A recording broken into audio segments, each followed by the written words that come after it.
today. Let's call the meeting to order. This is the Committee of the Whole of the City Council, City Homestead, Tuesday, the 14th of December, 2004, right at 6 o'clock p.m.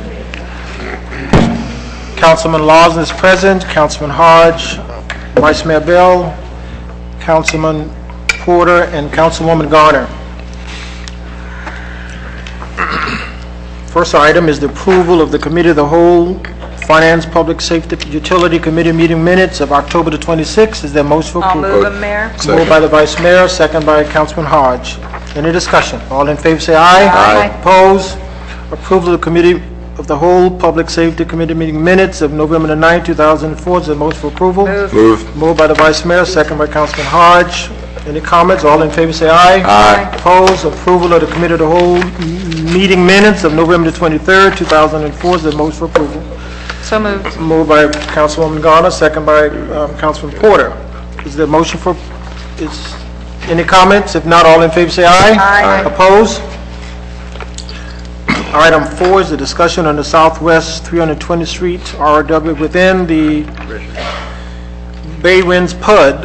Is Mr. Williams or Mr. Mayor, Yes. I think they're trying to work out. They're trying to work it out, issues there, okay. so Good. Put that a little later.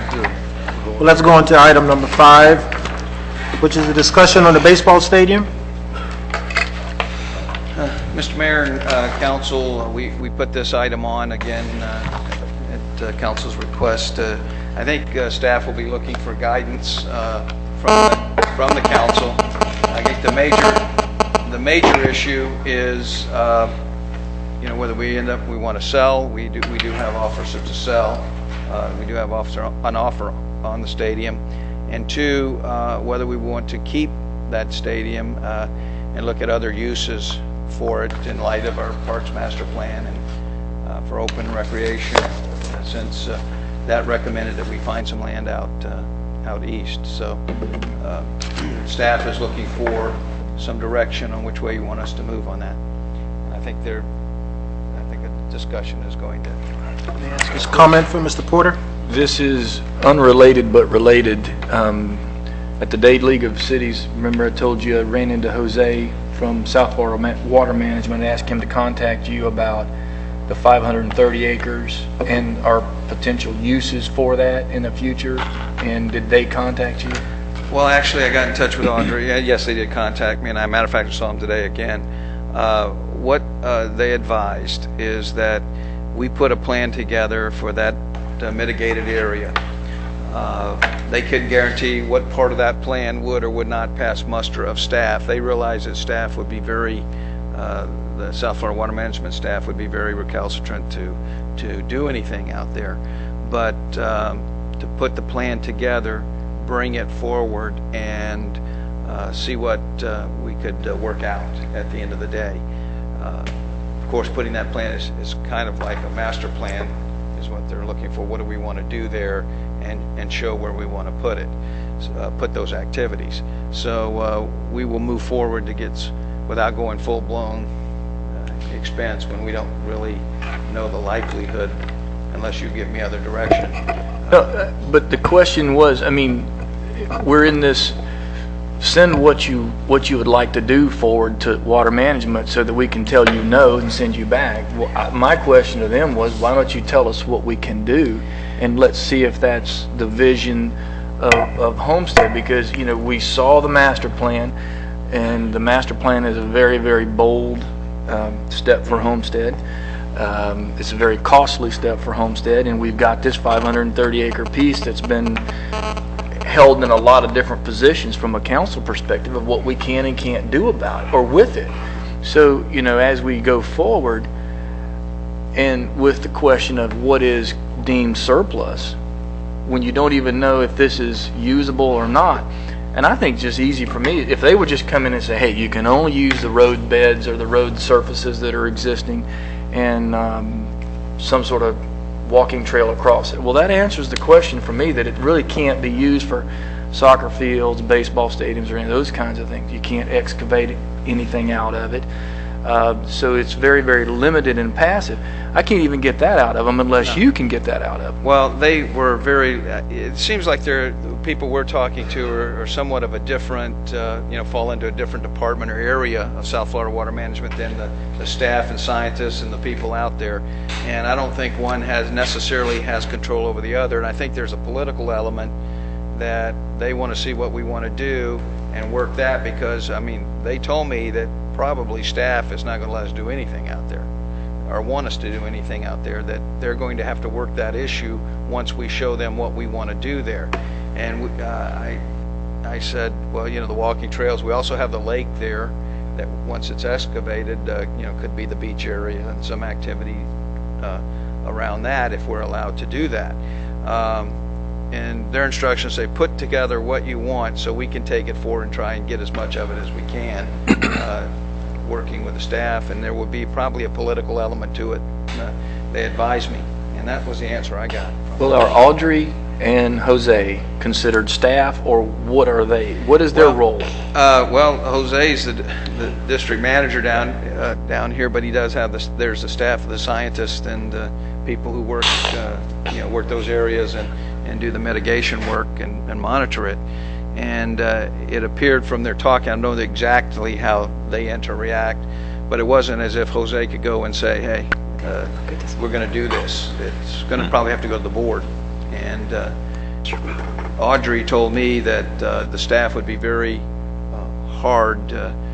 take a hard position on doing anything out there, and it wasn't just us on any of that once they've captured the land. So the best case scenario at this particular point with the 530 acres is you could end up with some linear type of green spaces and some linear spaces possibly around the excavated lake, which would not amount to anything that could be substantially used for soccer, baseball, any of those kinds of things. Well, I think that would be probably the most likely end result, but the instructions I had from them were just, put that in anyway, let us work on it.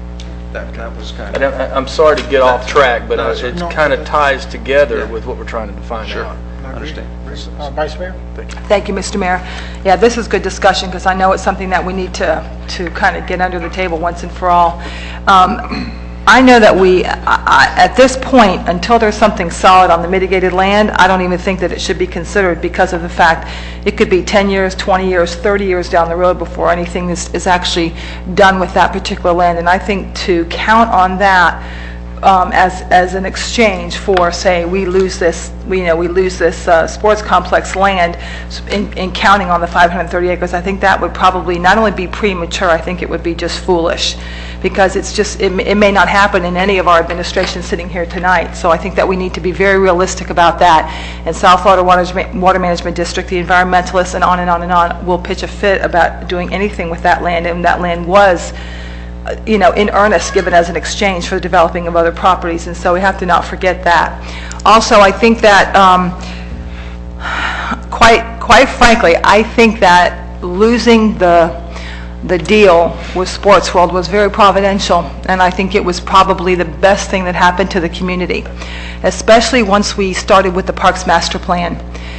And as I took a look at the Parks Master Plan, and at first I thought, oh, Parks Master Plan, and then as I took a look at it, and I went to the meetings, and I went to the Northwest meeting and sat in on that, and I got feedback, and I took a look at the booklet and the whole thing, I thought how great this plan was. One of the biggest needs that they presented to us with the master plan was for land on the east side to do something very large, and they would require something like 60 plus acres. And I thought, how foolish. Here we are considering selling land on the east side when we need land on the east side for the Parks Master Plan. And one of the major, conceptual realities of the plan was to look for land on the east side. And as I go to different cities and as we travel, different areas and different arenas for the city, other cities are scrambling for land for their parks. They're scrambling for land for their citizens, and we're considering selling one of our largest assets for the community. And the sports complex doesn't belong to the council, it belongs to the city, to the people of Homestead. And I, quite frankly, I just lay it out on the table. That's the way I have to be, is just I would be opposed no matter how good the plan is, and this is a good plan. but no matter how good the plan is, I would be opposed to selling that property. Now, am I in love with the building the property sits on? No. I don't have any special attachment to the building that sits on the property, but I do have an attachment to the property itself. And I think that we need to really consider this very, very carefully. And I want to go on the record right now saying I would be opposed to the selling of the sports complex because of the land value. Once the land is gone, the land is gone. Once it's sold, it's sold. Remember that. That land is very, very valuable to the community and to the citizens. Thank you, Mayor. Thank you, Vice Mayor. Excuse me, Mr. Mayor? We're not ready for public Okay, input no, yet. I just wanted to say, I'm not trying to speak right now, but at some point in time, I came to speak on the issue of the... The public will have an opportunity to speak. Okay, Thank please you. let me know when that happens. Thank you. Mr. Hodge? Yes, sir. Thank you, Mr. Mayor.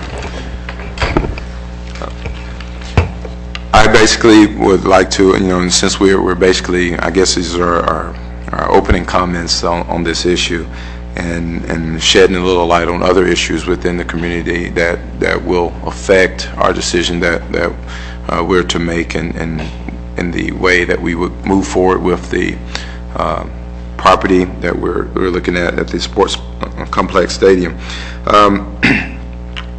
I realize that the Parks Master Plan required property on the east side, and I do agree with it in many ways. But I just want to put it on record that there's parks that are being developed within the PUDs, within the developments that the developers are putting in there that was not recognized within the Parks Master Plan. So each development that has been put together, this council and previous councils has required that they set aside land to implement green space as part of their PUD. So the future land that the Parks Master Plan was saying that we would need for parks, we're basically already implementing a lot of that before that time get here, because of the fact that when a developer comes to us and want to build a community, we require them to put acreage aside to be able to implement park space. Now, is it a large park space that basically has been left up to the development, whether how large it is? But I think our code even has a percentage of green space that they should have within that development, and that wasn't accounted for in our Parks Master Plan. So that is an equation that we need to keep in our minds. However, I do agree that there should be a central park in that area where people can come out of their communities and have a green space.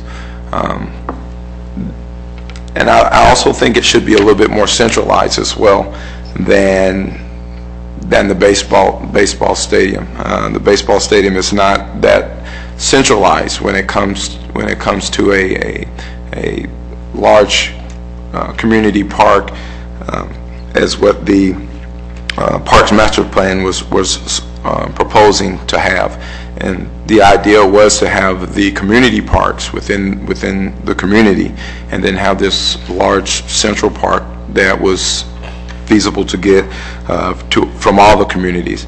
And the baseball stadium really don't give that. And as years pass by, we have to think that it has been an economic drag on this community for pretty much since it's been there.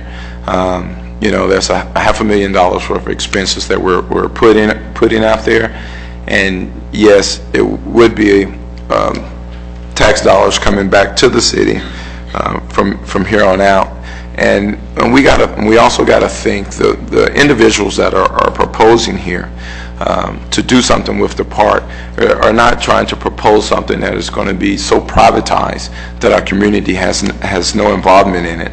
If anything, they're opening it up. They're making something with that area that would create an active park in the community with events and different activities that would invite our community and other communities to come and see what Homestead is all about.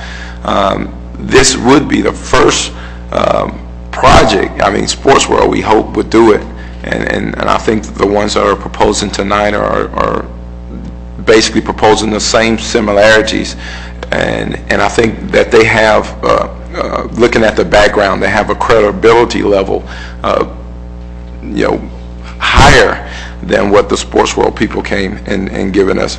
And not only that, they, Sports World came to us wanting to lean on our shoulders for 20 months. And these people are not coming to lean on our shoulders. They're bringing money to the table, and they're not trying to lean on our shoulders. They're trying to put something together that creates activity and creates economic impact for the community. And I can envision if this plan goes out the way that they're proposing it, I can envision that there will be many people outside of this community will come and be attracted to this community and come and see what Homestead is all about just because. And it will be somewhat, maybe not big as the NASCAR race, but something of that aspect, and I can pretty much envision that in my mind. That's what it would do for the community, and we know how big of an impact NASCAR gives this community, and I can imagine with the proposals. Activities that they and the type of activities that they want to bring to the stadium, I think that it would give a good economic impact, as well as give our children here in Homestead something to do that's different than the everyday norm, and maybe we like it just the way it is and don't want it to be nothing else. But me personally, I look at things through a broad spectrum and not such a narrow eye, and and look across the board and try to attract different things, because there are different activities for different people in the community, and we need culture, and we need different activities that will culturalize our kids and make an impact on them, that would let them see a different side of life, something different from the everyday norm. So we really need to look at this and take a close look at this. And again, I will repeat, yes, the Parks Master Plan said in 50 years from now we're going to need 48 acres of land. Well, the average park that has been put in these developments is anywhere from 3 to 5 acres. I mean, so all of the developments haven't even finished yet. So if you basically do the calculation, half of that 48 acres would be done within the next 5 years. So I just want to put that on the record and shed a little light on that, Mr. Mayor, and I appreciate your time. Thank you, Mr. Hodge. Mr. Losner? Thank you. It was my perspective that we're not here tonight to entertain or debate the merits of any proposal that happens to be out there, but what we're here for is a basic policy consideration as to whether or not we want to relinquish ownership or control of in excess of 100, probably the last 100 acres of available open space on the east side, and not just the east side, anywhere within our city limits. And certainly the Parks Master Plan has demonstrated and found that scope of acreage is necessary. And from a practical standpoint, from my work with the manager and Mr. O'Pratt looking for an electrical substation site, a potential other school sites, and other open space park sites, there's just nothing else there. And while I could understand that, over the last few years, several hundred, or not several hundred, but tens of millions of dollars could be very tempting and attractive, my view is without the ability to go out and find land next to or within the city limits to do that kind of use, or some guarantee that the 530 is going to be able to be utilized for that, I want to piggyback on what the Vice Mayor said, and just I would not be supportive of any proposal to sell that site at this time, and I want to take it a step further, and I don't know that I would even be supportive of any proposal that would take control of the site from the city. I think the Sports World fiasco was a very valuable educational exercise that, you know, a private for-profit operator really has no accountability to the public, and we do. And if those youth sports programs can't play or don't have the ability and can't resolve issues with the entities or the individuals who control those sites, we don't have anything. And when things don't go as they should in those youth leagues, all of those parents who are involved and have been involved know that they can come here or talk to us individually and reach a resolution that's for the good of the community. So I want to be very clear that I'm squarely, you know, at this point, and I'd like to see us to even bar some discussion for a period of time, whether it be a year, 18 months, 2 years, whatever it is, on any proposal that would sell or otherwise relinquish control of the stadium site. Now, I want to do one caveat to that, and this is another discussion for another day. But if we, as a body, elect not to entertain those proposals, at this time, I think I would like to see us leave the potential for a school site open so we can more fully look at that and determine whether or not a portion of the area outside of the AQs can be developed and be in harmony with the neighborhood and address issues.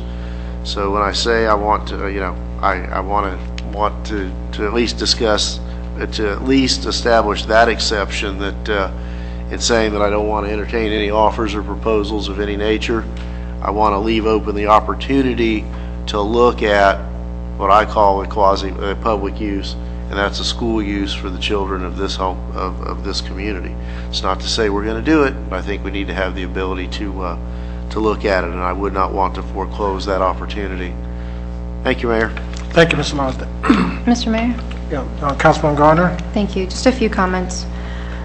First, there are a few things that I would not like to see on that site, and that would be any schools or any residential use. I've spoken to many of our Keysgate residents. I have issues with the charter school, with the traffic in the morning.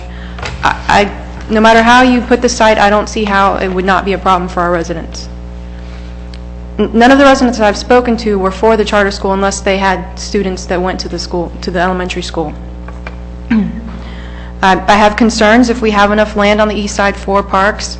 It is a money drain, the stadium, so as Vice Mayor Bell said, I have no attachment to the actual building. If there was some other use that we wanted to put there for parks, I would be interested in looking at that. But if a purchaser were willing to come in and donate certain parts of the property for the soccer or for the baseball, softball that's going on now, I would be interested in hearing about that. Thank you. Is that it? That's it. Thank you. Let me make a few comments about it, and I want to comment briefly about Mr. Porter's interest and feedback from the South Florida Water Management District. Most of you know I served on that board for 2 years, but to give a little history, everything that we attempted to do in this community, including the baseball stadium, the motorsport complex, we had to go through the South Florida Water Management District, and it have always been a challenge. You know, they're not going to give up anything unless you fight for it.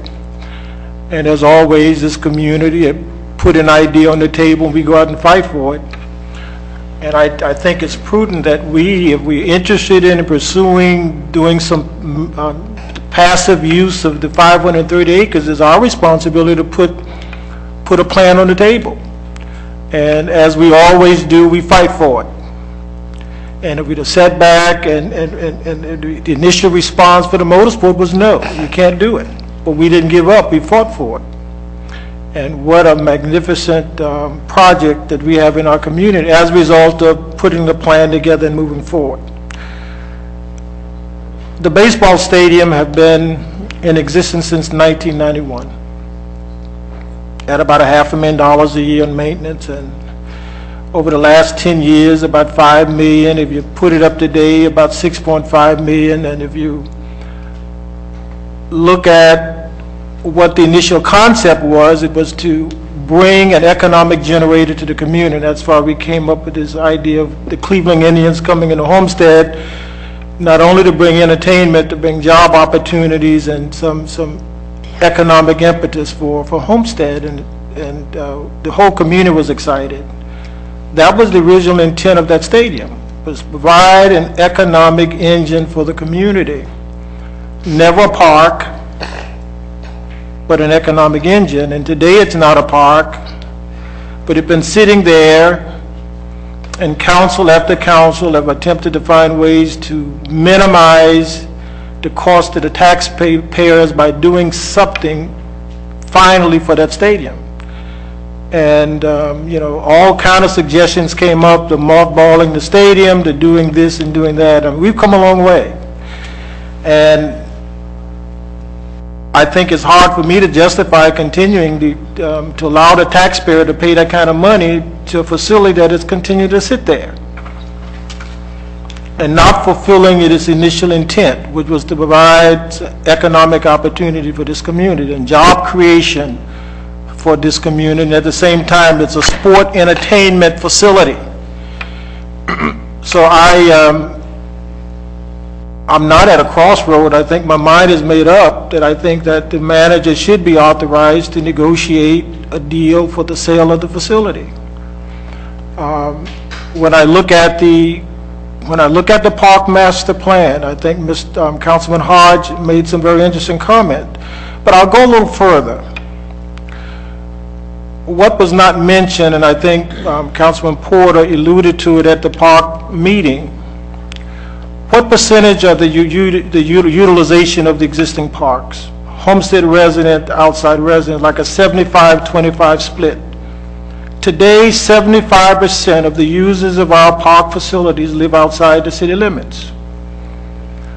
Now, how could I justify telling the taxpayers of Homestead we need additional parks and the ones that we have today are not being used? So that's an element out of report that we did not go into detail about, looking 10, 15 years from now, based on the current utilization, how many acres of parks will we need? And I will tell you, we would not need those 60 additional acres. But we do have a use. We do have an opportunity with the 32 Humpty Dumpty site to build a 32-acre park, and I think the original intent was to make that out predominantly a soccer facility for the resident of the city of Homestead. So when I look at the park master plan 10, 15, 20 years from now, there's no justification for additional park acreage based on the current utilization. And when you factor in what's being taken place with the development here and the open space and the recreation centers, etc., that's being built by the developer, I don't think we can today justify the continuous ownership of that baseball facility today. I just don't see how, based on the park master plan and an exorbitant cost to the taxpayer Homestead. If I'm able to save $500,000, we can almost reduce the millage rate almost a full mill in the coming years. When you factor in the $500,000, you factor in putting that facility back on the tax rolls, we can help the average taxpayer Homestead by reducing that millage rate, and that's my goal. And I think we could justify to the taxpayers, while we're selling this facility after 14 years almost, and it's been sitting there, and it's been draining our budget each and every year, and we continue to say, let's hold on to it. That's absolutely, I just can't justify it. I could not today justify the continued ownership of that facility at a $500,000 drainage to the taxpayer of this community. And I think most of you realize the major concern of the taxpayers today is our high millage rate, and one of our primary goals should be to reduce the millage rate of the taxpayers of Homestead each and every year. And to do that, we're going to have to cut expenses. And one way of cutting expenses is getting that pink elephant, as I think a former elected official said years ago, off our backs and use that money wisely and reduce the tax burdens of the taxpayers of the city of Homestead. And that's my goal. And I just think that the prudent thing to do is to have the manager negotiate finally the sale of that facility so we can move this community forward and take that burden off the taxpayers. Thank you all. Vice Mayor? Thank you. I'd like to address many of the points that were brought up. First of all, it is not then, it is now. And this is a new day in Homestead. We have a different mindset than we did before. We are not in the financial straits that we were before, and I would maintain that the sale of this, you know, there's many things that we could do to reduce millage. We don't have to sell our assets to do so. Also, it is a new day in Homestead, and there's a reason why the PUD parks were not considered in the master plan, because they're PUD parks and they're about this big. And we don't have a contiguous piece of property that doesn't exist in the city of Homestead. 100 acres of contiguous property does not exist except for the sports complex. And that is why I am quite insistent upon this would be a very bad decision for the people of the city of Homestead. And I know the point is made over and over again about Humpty Dumpty Park. Well, let me give an example. My daughter Christy started playing soccer in the 2nd or the 3rd grade when we were talking about the Humpty Dumpty site for a soccer field very soon. She's now in her 1st year of college, and we're still waiting on the Humpty Dumpty site. So I thought I would just throw that out there for you. And I was the AYSO secretary, and she was an avid soccer player. Also, at the time, we talk about draining the budget. When we've considered this before, did not have a parks master plan. We did not have a plan for it. And we also heard about centralized park. Well, quite frankly, there's going to be about 35,000 new residents on the east side, so it makes really good sense to have the largest park on the east side. And as a matter of fact, there are parks all over on the west side. And I mean, we could sit here and start naming those parks, but we have many, many parks on the west side. As a matter of fact, when we had the Parks Master Plan before us, we took a look at those sites. So there are parks on the west side, so it does stand to reason that there would be a park on the east side where the residents are. It's also mentioned that a large percentage of the people using the Homestead sports facilities don't live in Homestead. Well, 100% of my family lived in the city of Homestead using the facilities. So I care about the 100% of the people who do live in the city of Homestead who do use the facilities. And I also will tell you that people come here, eat here, shop here. I mean, there are many reasons to continue that. And I've talked to people who say, you know what, if we live outside the city limits and there was a small usage fee that was added to our registration, we don't have a problem with that to help maintain those facilities if it would help out in the payment to offset. If every single family pitches in another $10 for their season, and you have 400 families here and 100 families for baseball and 100 families here, it would make a big difference on that. So there is, you know, reason. There is a very strong reason why I believe that we should keep this land. And then not only that, it is not. The building might be the pink elephant, but the land is not. And it is an asset for the citizens of the community of Homestead, and it belongs to the citizens, and it should remain with the citizens. And also, remember something. Once a person buys the land, and they might have every intention of doing a particular plan, once that land is theirs, they can pretty much do whatever zoning allows them to do with that land, and they can even come back and forth to the city council and ask for changes. And I would be, you know, against any type of residential. I would be against just about anything, you know, out there like that.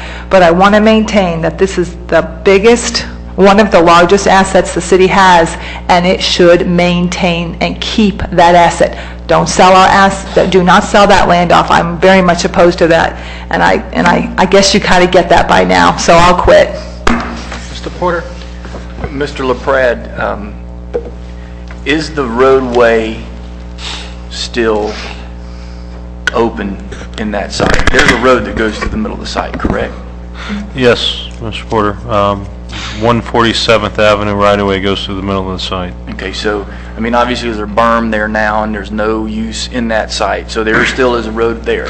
We're still showing a right-of-way through there. I don't believe it was vacated, but that can be vacated by council if need be.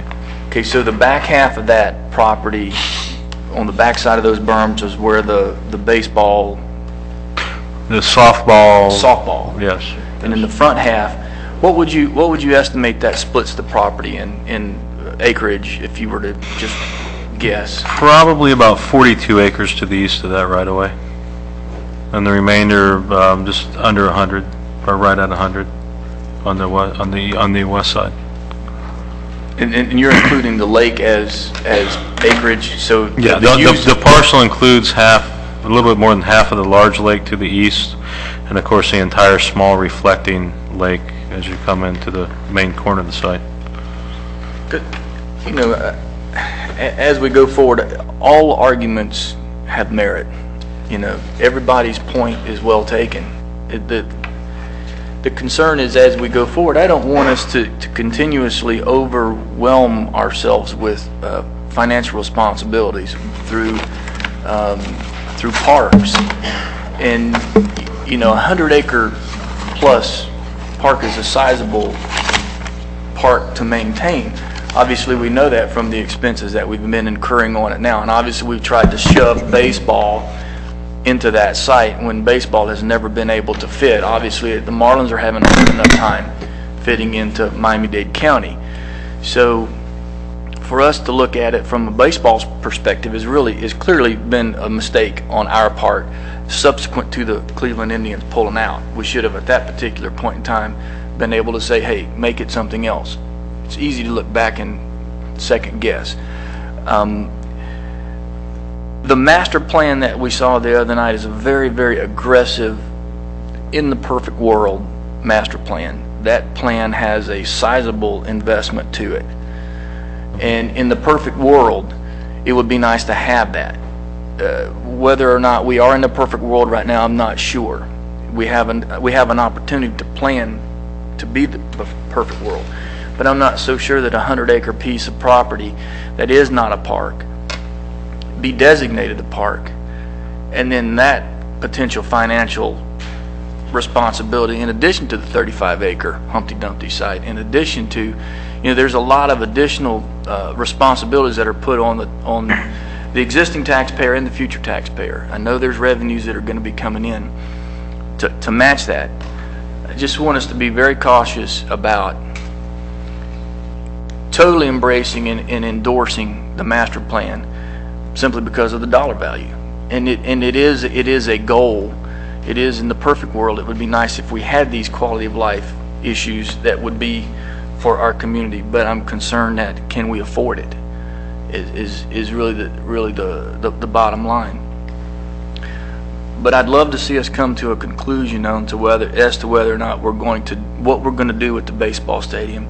Are we going to keep it? Are we going to sell it? Obviously, that's a policy decision. But if it's sold, there is a road in the middle of that park, correct? That's correct. So how wide is that strip through that parking, that baseball stadium? I believe it's 50, is it 60 feet? 60 feet. So there's a 60-foot swipe right through the middle of that. Mm-hmm. So there is a theoretical line that's drawn there that you could take that piece of property and divide it, half for half, you know, however you want it to. It doesn't have to be the full 100+ acres. Because in the master plan there was a concept of having waterfront access, beach access, which if the city took the position to, you know, dispose of half and keep half, hypothetically whatever half is, it's not half and half. Mm-hmm. It's an option. Because at some point in time somebody's going to have to come back and ask for that right of way to be given up, or that vacation, if it's sold. Correct? Yes. Okay, because I don't think that's ever been brought forward, but I think it's clearly there. When you look at the property, it's clearly there. Yeah. Because there's nothing built on the roadway. Right. If I might, Mayor and Council, just I don't want to get too involved with this, but the sports complex has a designation under the DRI. You know, each land use has a designation, and it's split up as this. There's 100 acres designated as a baseball facility, and there's 42.98 acres designated as open space park. The baseball facility, they don't really show a division there, but the baseball facility, the verbiage is on the western side, the open space park is on the eastern side, and underneath the open space park it said it includes lakes in parentheses. There's also a little tag in there that says motorsport facility 20 acres. We have looked at least I have looked at this property through our GIS department, mapping it several times, and I don't know where that other 20 acres comes in. I really don't, unless it's the very eastern edge of that large lake.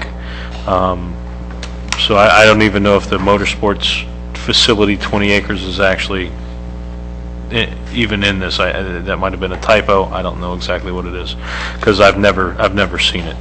But the only place, if it is anywhere, it would be in the far eastern edge, and it'd be all water. It technically wouldn't be land; it'd be all water. But that I just wanted you to know that that's what the designation of the DRI is. Well, in the designation of the DRI, any major changes, who's responsible for those major changes to the DRI? Whoever would like to make them. So there's substantial questions across the board on this whole, Sure. this whole piece of property. Yes. But just for the record, there is a line that severs this piece of property in some way. And it happens to be a roadway. Obviously, council can vacate that if necessary, but today there is a line drawn in the sand, and I just want us to be very cautious when we go forward. Maybe take a look at reserving some of it and disposing of some of it, because I have a hard time with some of the ideas of the school site, because I know that the residents out there are having problems right now. So that's an issue that we've got to deal with, but I'm afraid of getting rid of it completely. I think we do need some green space. We need to preserve some green space. If this property were sold for the proposed $19 million, that money does not belong to the park. It does not belong to parks. This is not a park. So it goes into the general fund to be used appropriately. That's correct. Thank you, Mayor. Mr. Mayor. Let me ask the manager a question, and then I'll Mr. Hodge, Mr. Lawson, and Mr. Vice Mayor. I know historically, initially when we constructed the baseball stadium, it was considered an enterprise. And over the years, the general fund have been supporting that enterprise. And I think the last audit report that I kept up with about, we owed the baseball enterprise fund owed the general fund about $6.5 million. That's correct. How are we dealing with that from an accounting standpoint? Now, if we sell this, wouldn't that money have to go back to closing that gap with the general fund? How would we do that? Yes, Mayor. I don't recall the current amount, but you're correct. It'd come back to pay us. Because I general fund. just want the community to know that is an enterprise, and the general fund is underwriting the cost of that on an annual basis. And when you look at the audit report, it reflects that facility owes the general fund, which is the taxpayers, about, I think the last I saw, about $6.5 million. Mr. Hodge. Thank you, Mr. Mayor. I just have a couple more facts that I wanted to point out. And the first one is the Parks Master Plan, which is, like I said, is the essential information that we're utilizing to help make this decision.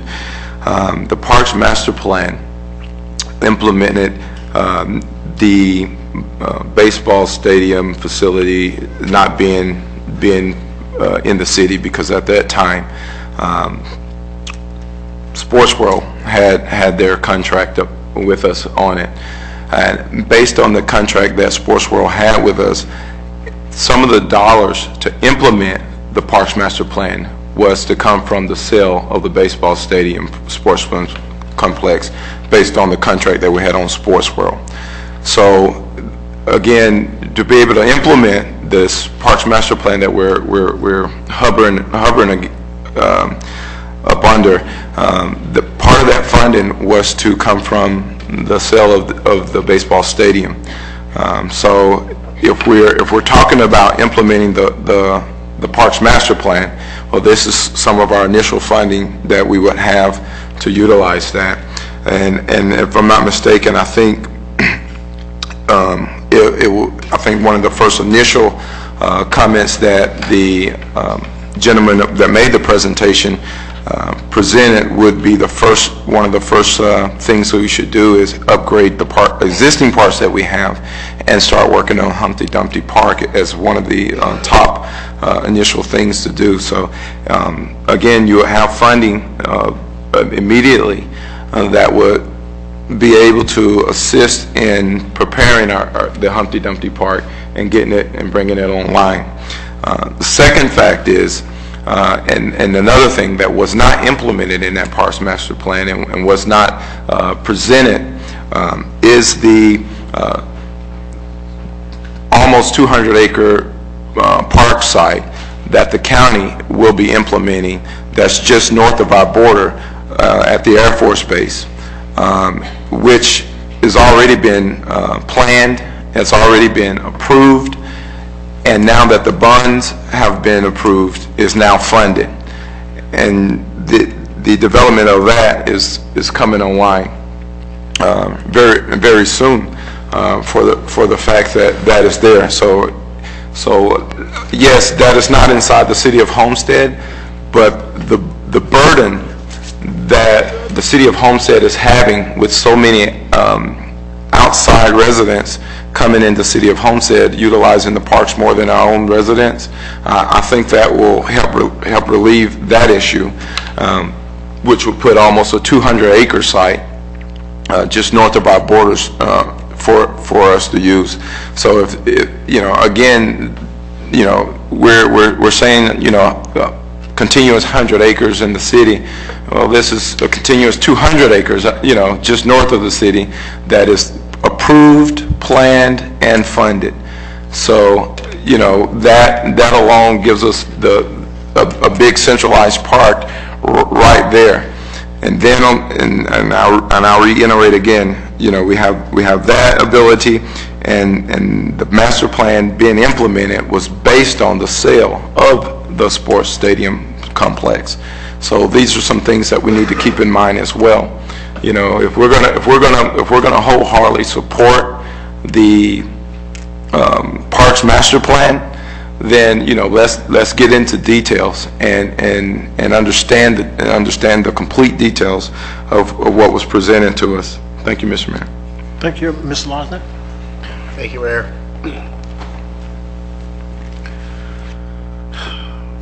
One thing I just want to get out there is that, you know, clearly there's this undercurrent of we can't have a school on there. We're going to dismiss out of hand a school site at the stadium because, not because, well, my perception would be it's not because schools are inconsistent with neighborhoods. I mean, we've all talked about Back to the Future with neighborhood schools. I think the perception there is I think the reality is that schools aren't inconsistent, but the example that the neighborhood has was a poorly planned, poorly designed example. And I would submit that those of us on both sides of the table who are making noise that we're just going to dismiss the school issue whatsoever because of the impact it has on the neighborhood, better stop and reflect upon the proposals that are before us. They are not passive, quiet, and dark uses when the sun goes down. You know, generally schools are still quiet, closed up places at night when most of the surrounding neighborhood is at home. This proposal, or the proposals that have been before us for a private, for-profit use of this park, don't contemplate that there's not going to be traffic, and the concept behind them bring just as heavy or heavier traffic all weekend and potentially every night during the week whereas a school, you've got some problem in the morning and problem in the afternoon and generally quiet on the weekend. You know, if we're not going to consider a school site, that's one thing, but let's be consistent and think about the reality of what's being proposed here and the impact on the neighborhood. Well, thank you, Mayor. Thank you, Mr. Larson.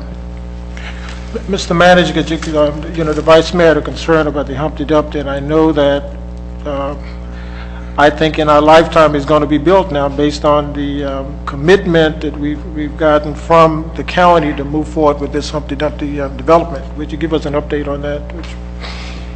Yes, Mr. Mayor, and even as we speak tomorrow, Julio is going down to meet with the county in regards to Humpty Dumpty. We have gotten through, you know, our battle with the county at this time, and they pretty much decided what they will and won't do. There was one other question about the potential for a school site at that location, but that required Mr. Latner and M&H Homestead agreeing to that, and then to my knowledge that has not happened. We're ready to move. We're talking to the county. We're ready to move. We have our the company that we have been contracted with for a number of years now to tell them we're ready to move with this particular project. So we should see some movement. Hopefully I'll be able to report to you, if not the 20th, the first council meeting on January, that that's been settled and we're ready to move with the county. That's my goal. Hopefully I'll meet it.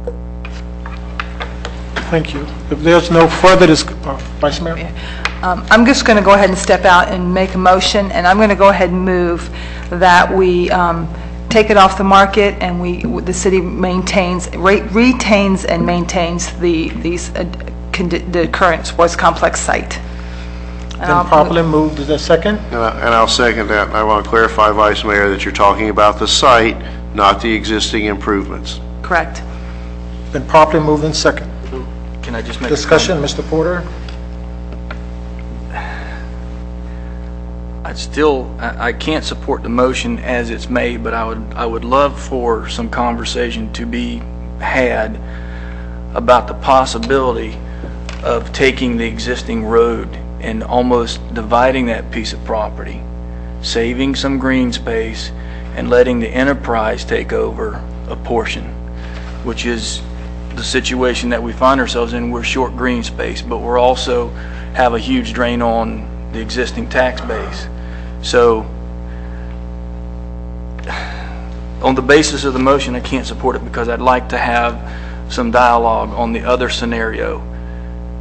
So that's just all. That's all. Thank you, Mr. Mayor. Mr. Laza? In that regard, then, it might seem appropriate, if it was the will of the council, to not proceed with any negotiations until we have the opportunity to sit down and see where that roadway lies and see where a division of activities could take place.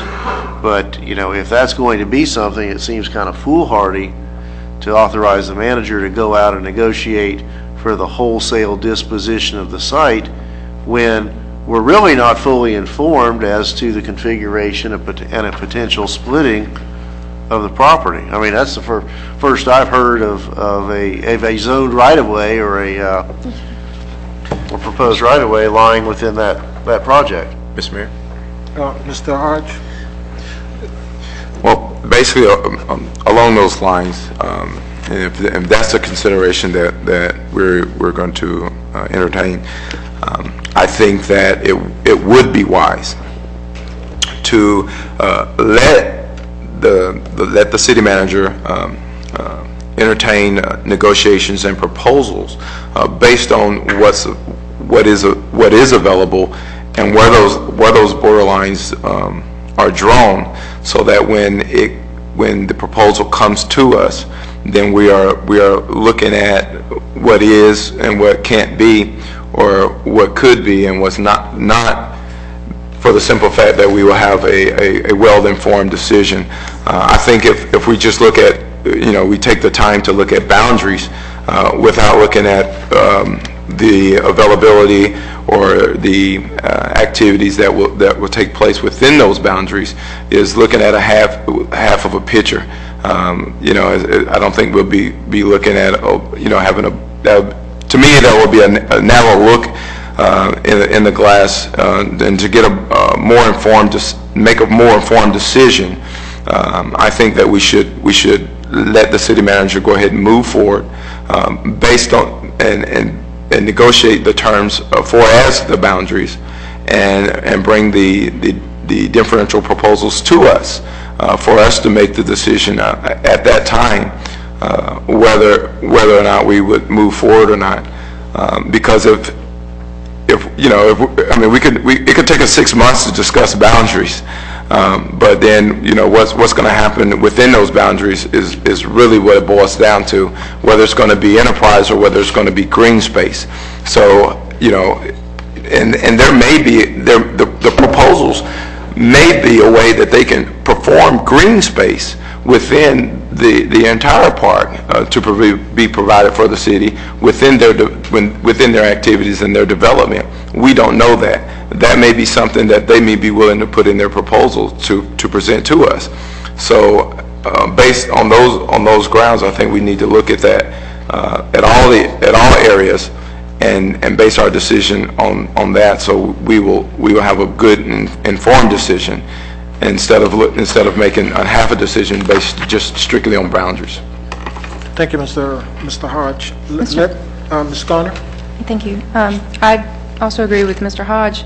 This is the first I've heard of the road that's there, and I'm very cautious about selling the property. I want to make sure we have the green space, but if there's some happy medium where we can keep some with this road, or, you know, see a recreational use there that residents can use, I would be willing to look at that. So I don't really want to just bar looking at anything, but I do want to be protective of our land there. So I can't support that, but I would like to be very cautious about anything we do. Can I ask one? Mr. Porter? And in the spirit of the potential negotiations with sale, I mean, if we proceed in the spirit of compromise, that would preserve some green space, although not an overwhelming amount, which could burden us in the future from a park standpoint, and get some property back into production, which would be, you know, that stimulus or that economic engine that we've been looking for, which would basically be the front side. If you go look at the baseball stadium tomorrow, the eastern half, there is a berm, a dirt mound in the middle. That's your roadway.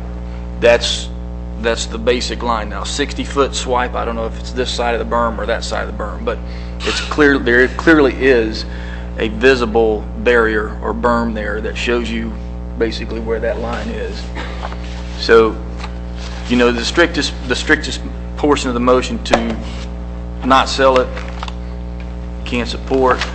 The other side of the motion would be to sell it outright. I can't support that either. So kind of a little bit of a situation here.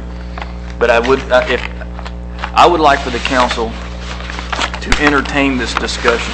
Obviously, if you entertain this discussion, it would have an impact on any negotiations that are pending with the city right now. Because obviously they would be getting less acreage. It would be a more squared off portion, but it would be less acreage. It would be no lakefront property at this particular point. But the property that is in the green space to the east is all under the ACUs, correct? That's correct. Okay. That's some very interesting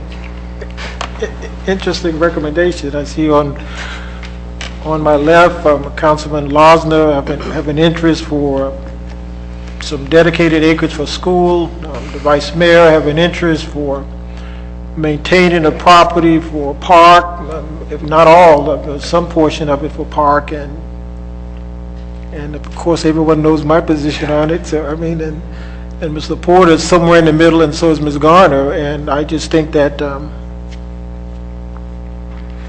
we do have a motion, and I think from listening to all of the comments, there may be a way that we could accommodate all of it.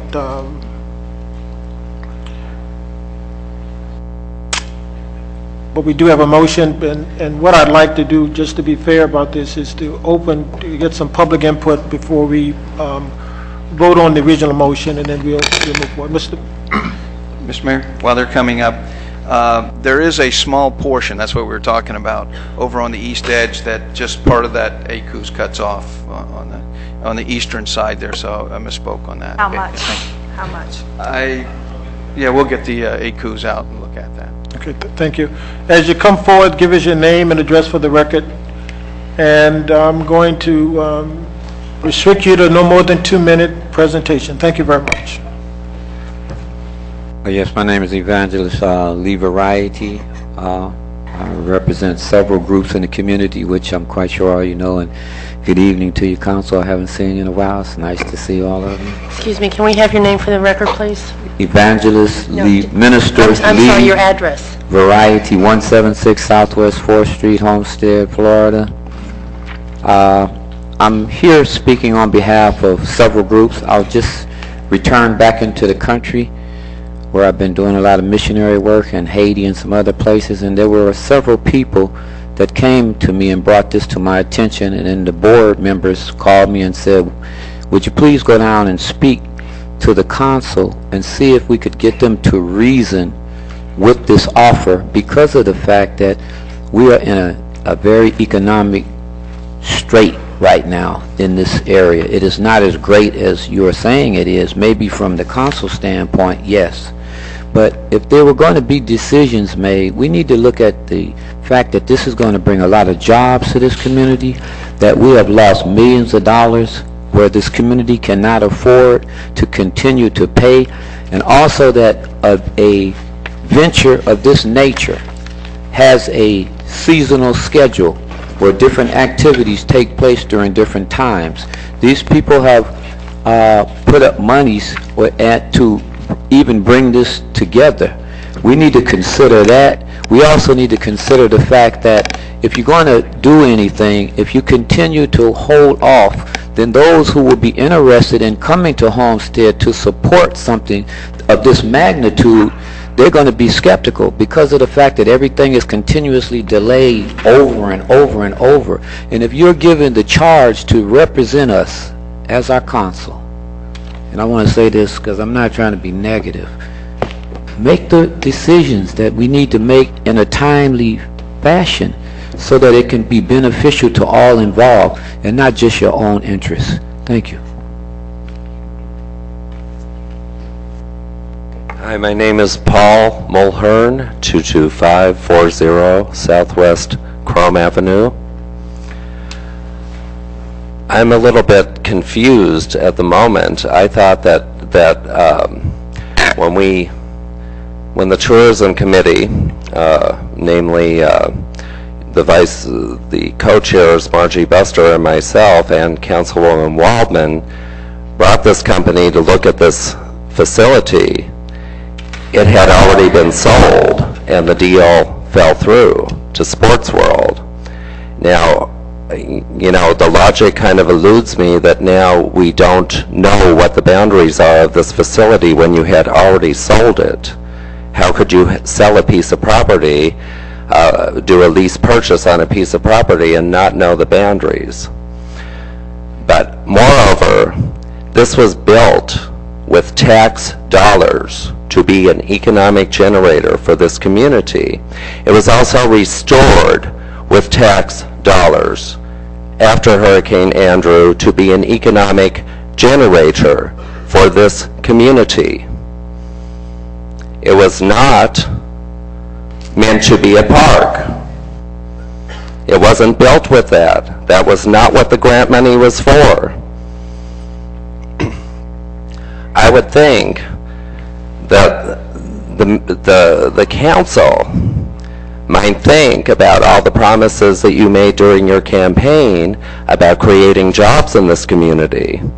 This would be a tremendous economic generator. We have a first-rate, top-notch television studio program right in our city at Miami-Dade College. Where are those people going to work?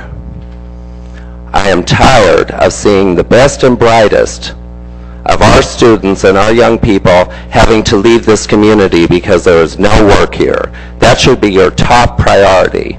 And to say that traffic is a problem when you built houses around a park of commerce, a motorsports complex.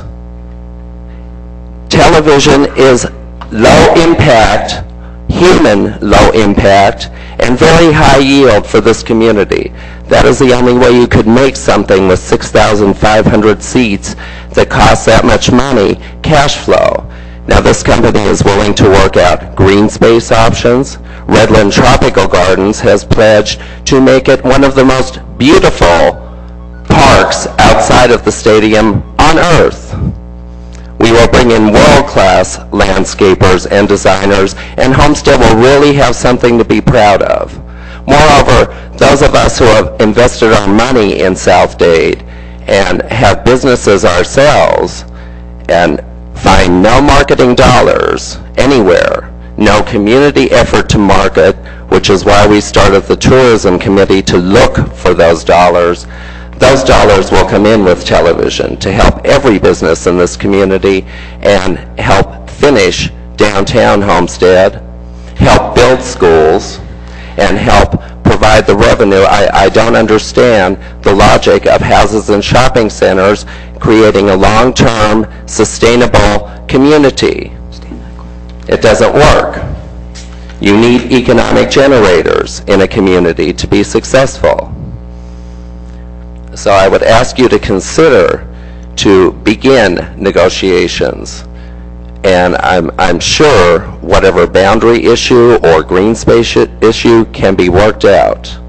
But this community certainly needs jobs. It certainly needs marketing, and it needs everything that this company is willing to bring to the table. So I ask you to, I respectfully request that you reconsider all of a sudden not knowing what the boundaries are of something you had already sold this year. Thank you very much. Mr. Mayor? Mr. Hodge? Yes, just 1 minute. And I want to thank you, Paul, for bringing that up. And you're right. During the campaign season, when we were asking for votes, we did talk about creating jobs in our community. And however, I do recall many times that it was said that we don't want Homestead to be a bedroom community. Yet now we're making the decision to make it a bedroom community. We're talking again. You mentioned that all the homes are being built, but there's no economic generator for people to work in their own backyards. And now we're making the decision to make Homestead a bedroom community when we have a job generator sitting right before us, and we're basically flipping our thumbs at them. And I want to thank you for bringing that up. Thank you, Mr. Mayor. Terry Dawkins, Regional Commissioner, AYSO 30441 Southwest 194th Avenue. I too glad Sports World's gone for my own personal reasons. They lied to me as much as they lied to you guys. But you're talking about giving away more land again when yet we still have no soccer fields. I'm sorry, Council, each and every one of you I have the utmost respect for, but I'm tired of hearing about Humpty Dumpty. Sorry, but I've heard about it for the last 15 years. You take away that facility, which I have 500 kids playing in the outfields of softball fields and baseball fields. I have now 500 children wanting to play a winter season. That makes 1,000 kids in my program. And the numbers are climbing. I'm at capacity again, but we're looking to give away this. You talk about the taxpayers' money. We pay the City of Homestead money. 90% of my parents in this program have businesses within the city limits of Homestead that pay taxpayers' money, that pay the city taxpayers' dollars. I said 90% of these kids, maybe some of them don't live in the City of Homestead, but without AYSO or Homestead Little League or these different programs that we offer as a non-volunteer, non-profit organization of people giving their times to the children of this community, you don't have anything. They're leaving to go up the road to Cutler Ridge and play. So those parents are taking the money that they pay in here and spend in here, and they're taking it up the road. So you're asking me, who's volunteered for people's children when I don't have kids of my own, to say, sorry guys, we can't provide you with anything here. AYSO National has agreed, and on many occasions I've spoke to Judy Waldman and different people, that AYSO National would match dollar for dollar to build a complex here in Homestead. That we would go out as AYSO and raise the money to help the city of Homestead and Dade County build this facility. You do not have soccer fields, you do not have a facility, and we do pay you money. Parks and Rec, they're wonderful people. You couldn't ask for a better group of guys supporting us and helping us. But we give the 150 hours a week, providing a place for these children to play. Talk about jobs, I'm sorry guys, without the kids, they're going to leave Homestead. You don't have to worry about the jobs because the kids in the community have nowhere to go. Thank you.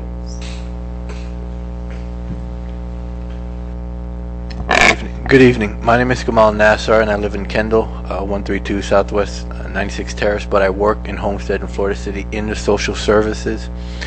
We help the people that don't have jobs. We help the people that don't have insurance. We help the people that have the kids as well, and I do appreciate the work that's done in AYSO and so forth.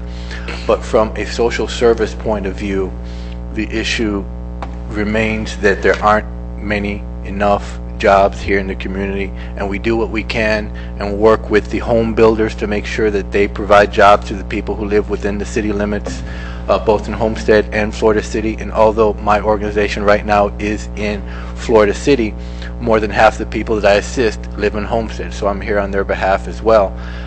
So I do understand the needs of the community, I do understand the needs of the people, but if this is an economic generator that was determined to be as such from long time ago, it should remain that.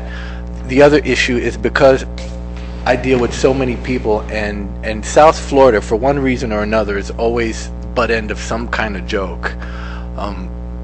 This park, unfortunately, the stadium has always been, oh that thing, and this is a chance for the city to make do and possibly make something correct happen with that.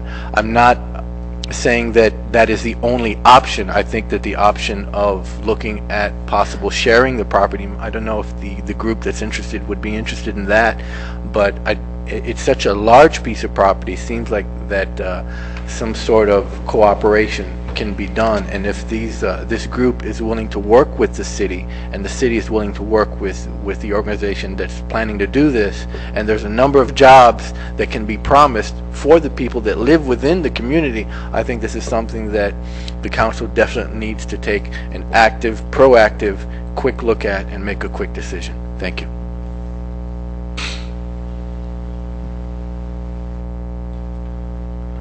Good evening. I'm Peter Andrews, and I'm speaking on behalf of Jeffrey Industries. I'm the Chief Operating Officer. We are working in joint venture and association with Cressides Investment. And we are here to present our case for why we feel we deserve to purchase this property outright as is and implement what we feel is a very serious economic generation plan. It takes in consideration what Vice Mayor Bell said about greenery. We agree with her. It is an asset. Unfortunately, at the moment, it's a negative asset. You're minus $13.5 million from what I've been hearing, based on $500,000 a year for the last 14 years, and the other $6.5 million. And this just continues every year, that you're bleeding $500,000 of your taxpayers' money, and it's creating no jobs. And we just don't think that it has to continue to be a pink elephant. We see it as this wonderful pink opportunity to provide teenagers jobs. There will be a very close association with your recreation department here for Little League instructional games, instructional activities all year round. There'll be a summer camp that we're planning to do. There's a collegiate summer baseball program. There is, more importantly, a World Baseball League that will bring teams from all over South America, Latin America, Japan, Taiwan, Korea, Canada, and Australia. It will also bring the World press here. It will bring television cameras to cover these events for ESPN and for Fox Sports. It will create jobs for that wonderful television program at your local university here, as Paul pointed out. It will create summer jobs for teenagers. It will also provide activities daily around the year in a senior citizen program. Our interest in eliminating greenery is very, very alien to our presentation that we have already shown you in PowerPoint. And we also feel very important about a few other points I'd like to make. I'll try to stay brief.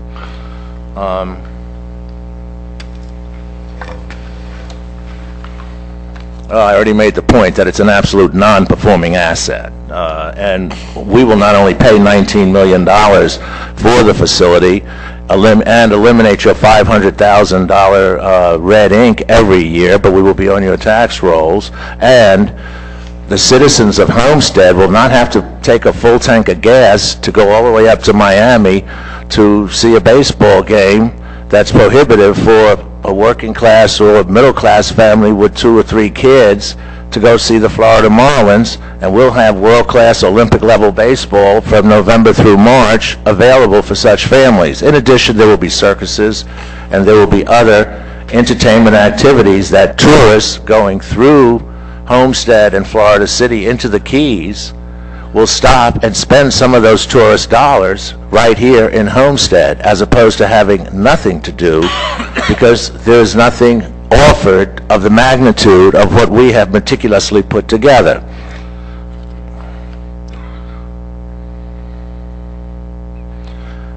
Mr. Hodge, Councilman Hodge made a point about the fact that it's a privatized opportunity, but because we're a private entity, it does not mean that we are not going to work closely, as I said earlier, with the city departments, particularly your recreational department, and not solve part of this issue that I keep hearing over and over about parks.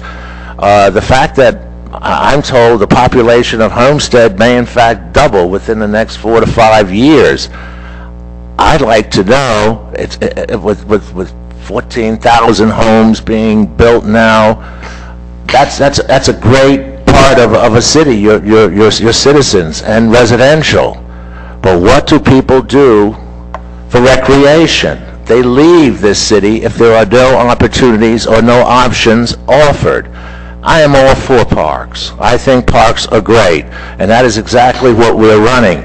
The gem of that 125 usable acres that we're talking about is that stadium. It was built as an economic generator. The Cleveland Indians did not take full advantage of it. However, we're bringing 10 versions of the Cleveland Indians here from November through March. The collegiate baseball program during the summer will keep the place busy. On Sundays, we will be offering gospel to all the area churches in the community to come in and give the people from 11 to 2 in the afternoon a picnic lunch and to hear great gospel music presented. These are the kinds of alternatives that we feel are valuable and, as Councilman Hodge pointed out, improves the cultural fabric of Homestead. It's not just good enough to build wonderful houses and have 500,000 people living here, and you offer the people no culture, no recreational opportunities that are 5 to 10 minutes away from where they live. The Homestead citizens do not and should not have to drive 40 miles to see a motion picture. They should not have to not have access to soccer, to cricket, to lacrosse, and to softball activities for ladies and for the young public primary age girls. I'm going to wrap this up now and turn it over to Nico Christides, our partner in this venture, who I think can answer some of your questions, and I will stay available in terms of sports and entertainment activities that will go on at your stadium that will, as I said, in summary, create jobs, provide wonderful outlets and activities. Mr. Mayor, Yes. We're here to talk about whether or not we're going to enter into negotiations or market it generally or take it off the market, not to discuss the substantive issues of the one proposal that may be out there now. This is not, I don't feel, the appropriate time and place to have that presentation.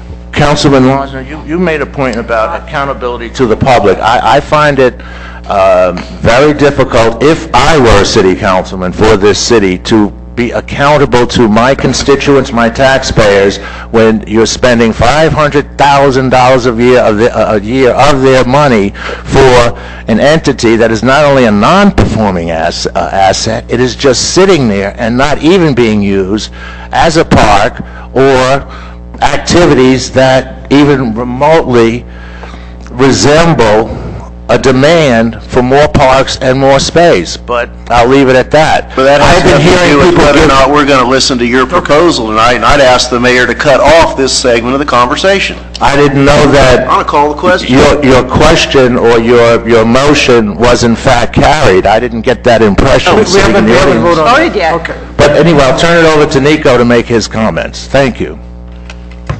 Mayor, I just looked at our attorney for the same reason. We do this a lot. We are here for one issue. We are not here to get a sales pitch from any company.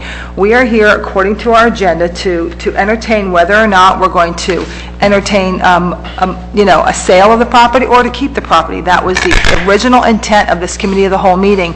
And I would also object, and I would say let's get back to the motion. And the question has been called, and it is appropriate. It's an appropriate call. We talked about it earlier. Council have made their comments. I think it's appropriate to get responses from the community before we vote on it. So that's why I open it up to the public, to get input from the public, one way or the other, and when that is exhausted, then we'll vote, because there's a motion on the floor. Then I would maintain that we keep it to the substance of the motion. The substance of the motion is not whether we're going to sell to Jeffrey Industries. The substance of the motion is whether we are going to sell the property or whether we're going to keep the property. Then if you're going to speak to that motion, then that would be appropriate to say, I would appreciate if you would consider the sale. But to give a sales pitch at this time is inappropriate according to the motion, the second, and the question that was called. Thank you. Okay. My name is Christos Nico Christides. I live at 2125 Northeast 40th Road, right here in Homestead, Florida. I own a company called Christides Investments, and I have two small children here, a 1-year-old son and a 4-year-old autistic daughter. I have clients that come visit me all the time. I have nowhere for them to meet me. I want to go somewhere to meet. I have to go to a hotel in Miami to meet, very important clients, to have lunch or dinner or just a cup of coffee. My company has put in a letter of intent on this parcel, the baseball stadium, as well as 2 other parcels, which you will be getting a contract by the end of the week. I walked in with a check for the city that you guys could not accept because there's not a contract signed, which I totally understand. But my firm is ready to move, and I'm willing. I joint ventured with Jeffrey Industries just to show that we're ready to close this deal by the end of the year. My interest, and I'm not giving a sales pitch because I don't have anything to give you, but what my interest is, I love this sporting idea to bring to the community. I would love to bring my kids somewhere.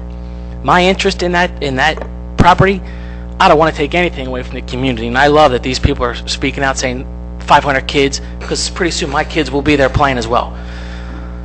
But my proposal was I would like to put a hotel on that property as well as a stadium. So now you have the sporting venue, you have a hotel. I have the resources to have chamber meetings or to have, I'm a member of the Chamber of Commerce. Where do we meet? I own a beautiful piece of property. I'm one of the owners of the Italian Fisherman, in Key Largo. I'm here to stay.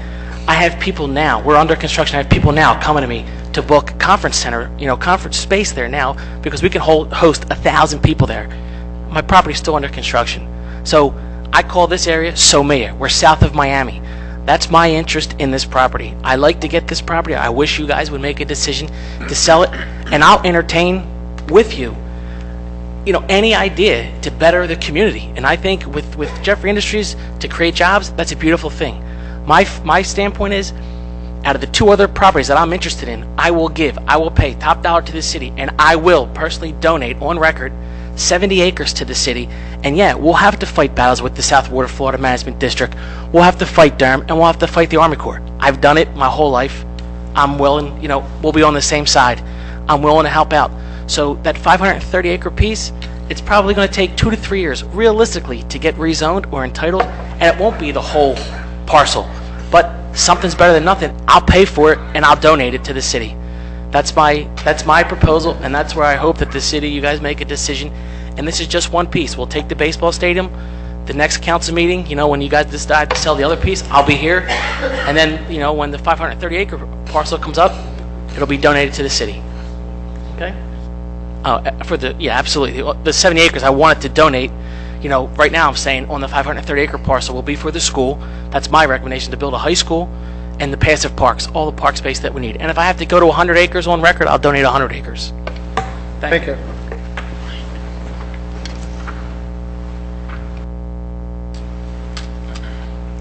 Thank you, Mayor and Council. I'm Jim Trantham, 2375 Southeast 7th Place. Well, we've heard quite a bit tonight about a lot of things that I didn't think were in this thing we're talking about here, but I'd just like to say that when I live on the east side of town, and we're going to have most of the people that live in this city on the east side of town. Where I live, by the way, Keysgate is the center of this city. The center of the city isn't US 1. It's where my house is. Since we, acquired the new land and everything, it's the center of the city. So to have this area not sold off is sounding better and better to me, because I know now that on this side of town we're going to need green space. Somebody thought that, I don't know where they got the idea, that in these PUDs there are 5-acre parks. Maybe it's the lakes they're looking at. But I can't walk on water, and I know I can't get into these PUDs, by the way. I can't get inside them because they're gates. These aren't for everybody. They're for the people that live in those communities. We have a clubhouse at Keysgate. You can't use my clubhouse. You can't swim in my pool. You can't even walk on my little trails that we have there. They're very nice, but you can't come in there unless I invite you. So we are going to need some land for parks, or for recreation. You don't have to call it a park if you don't want to. And you can knock the stadium down for all I care. It doesn't have to be built up. It can be flat, and that will save us the $500,000 that the mayor is worried about. But we still need that land, and I hope you don't sell that land the way you sold that land 2 years ago to our good friends at the racetrack. God bless them for buying it, but the point is that we sold that land 2 years ago for $2 million. One of the council people who isn't here today is gone, thank God, tried to sell it for $1 million, but Leonard Hamilton wouldn't let him. It wasn't you all that wouldn't let him. And then it went to $2 million, and now it's worth $8 million. So this property could be worth 20 times as much in the next 5 years. Let the land sit. Tear down the stadium. But don't take our land away. We need green space, folks.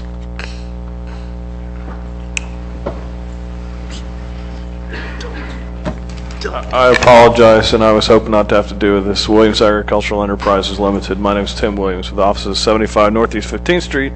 The City of Homestead has approved PUDs that have public access and public parks. I just need to put that on the record in reference to the comments that Mr. Trantham just made. And also, if you were considering something on the 530 acres, I certainly hope that you would consider Landstar as one of the interested parties. Thanks, and best of luck in your decision. Sit down, Tim. Any other public comments? Well, we will close the public hearing. Any final comments from council before we vote on the motion? If not, roll call, Madam Clerk, on the motion. Would you read the motion that the Vice Mayor proposed? Yes, hold on just 1 minute.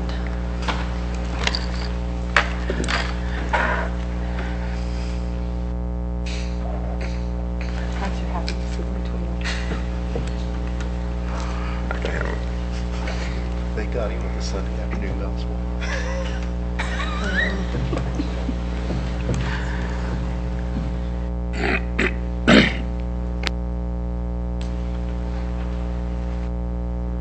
To take the stadium off the market and the city retains its current site. the land. Roll call, Madam Clerk. Mrs. Bell? Yes. Ms. Garner? No. Mr. Hodge? No. Mr. Losner? Yes. Mr. Porter? No. Mayor Warren? No. May I ask a question?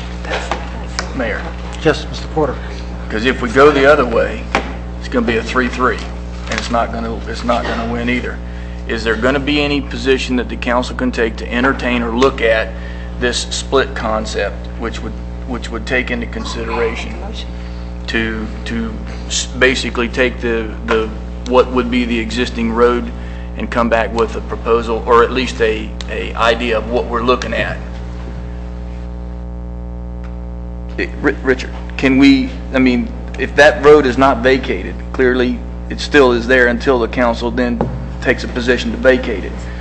This would in fact give some green space back to the community, would give some available industrial type or value to a sale of the property, which might be able to accommodate all groups considered.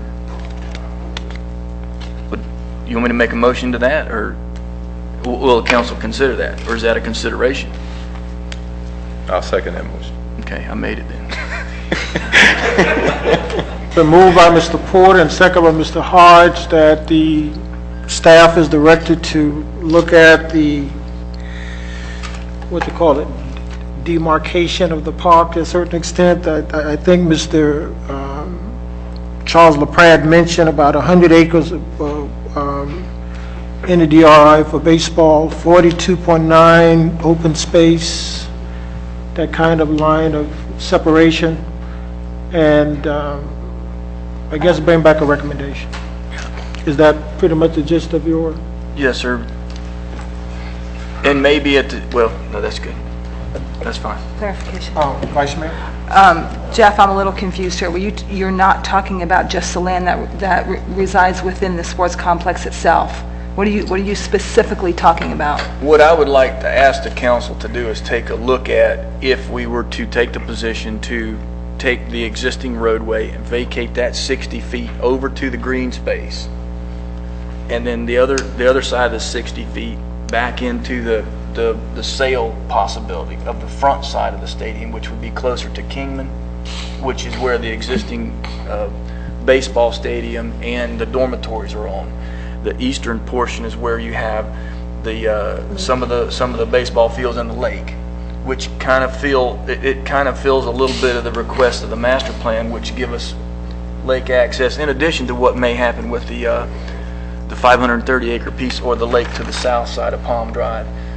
I'd like for us to look at that before we say yes, let's sell it, or no, let's not sell it. Maybe we can accommodate both by splitting it, and it's not a split. So then your motion, though, is not to entertain a motion to sell at all. It's just to take a look at this before we entertain any further motions to sell. I want to be real clear. I still think we need to take a look at selling it, and this is an opportunity to look at keeping some for green space use, which accommodates the DRI, it accommodates the master plan, and it accommodates the economic engine that was originally designed, because it sells a portion of it. How much specifically does it not sell? That is the unclear question, because obviously the staff is not prepared, and I would not know. I don't know how we could support that, because it's an unknown. I mean, I think it would have to be a known before it could be voted on. Mr. Mayor? I mean, we wouldn't know how much land we're actually voting on. It would Maybe be very maybe hazy. to clarify the motion, it was instruct staff to bring back the clear lines of demarcation, basically, so that the council can then take a look at whether it wants to entertain retaining the eastern portion and selling the western portion. Okay. The way I perceived the motion was, and I understand, and I might be adding more to it. I'm not sure, Mr. Porter, clarify me if I am, but what I think we should have is a full analysis of a partial of the a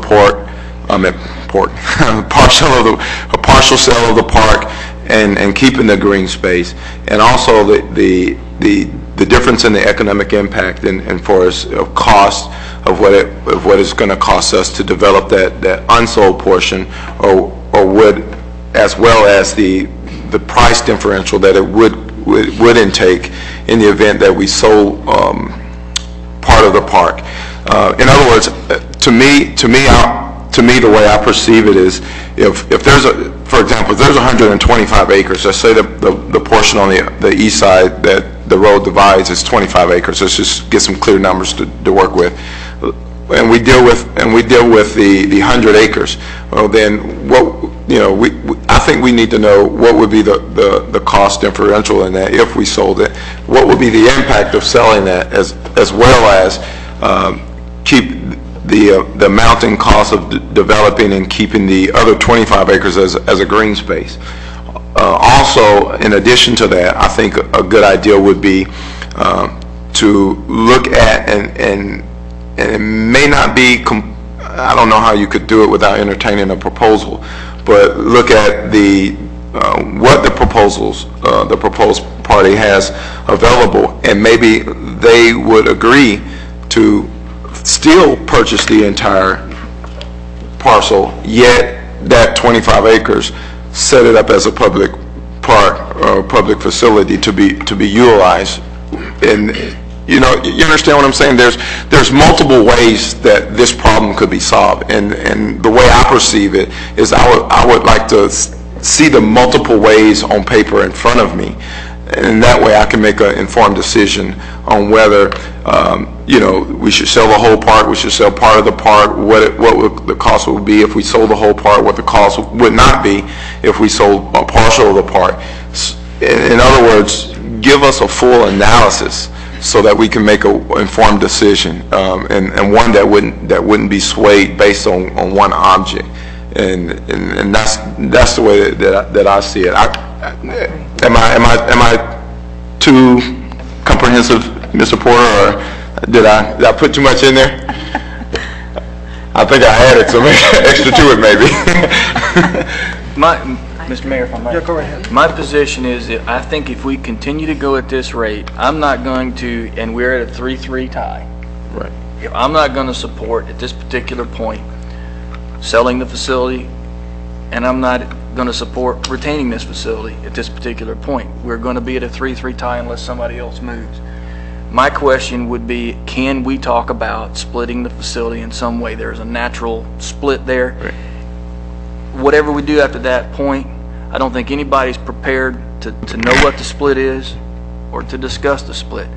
But I believe if we continue on this direction tonight, we're not going to get anything done except stall. Right, in the interest of maybe moving you along, if you could take Mr. Porter's as a motion to have staff review the concept of splitting the property and come back to you with a report, and just have somebody second it or not second it, but just leave it there for a moment. And if it doesn't pass, then you can add on or ask the staff to do other things. But just for the purpose of trying to get some resolution one way or another. Mr. Porter, is that really your motion? Yes, sir. Basically it is to ask the council to look at or entertain the discussion. Right. Awesome. Okay, so you need a second. Second. Been properly moved by Mr. Porter, second by Mr. Hodge. Any further discussion? All in favor say aye. Aye. Opposed? That's good. Thank you. Thank you. We got one. Mayor, Yes. Honorable Mayor, City Councilman, I'm Sherry Miller. I'm the CEO of Jeffrey Industries International. I would like to inject something right now at a very crucial time. We would not be interested in the property if it's split up.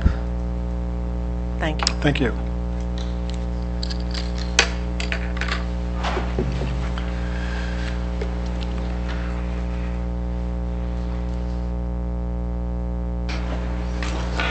We on item number 6, which is a contract with Bell South. Need to go ahead and back to number 4, Mr. Mayor. Number 4? Yes. Oh, okay.